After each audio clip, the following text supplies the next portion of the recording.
পড়তে বসছে, তুই দাদাকে কেন ডিস্টার্ব করছিস? ও মা, ওই যে তো ওই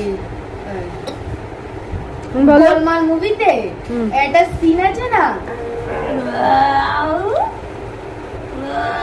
দাদা পড়তে বসছে আর তুই দাদার সঙ্গে ঝগড়া করছিস? হ্যাঁ মানব, তুমি তোমার লেখা লেখা। মানব চলে আসো। শুধু দেখেন মানবের সাথে কিভাবে আড়ি করছে।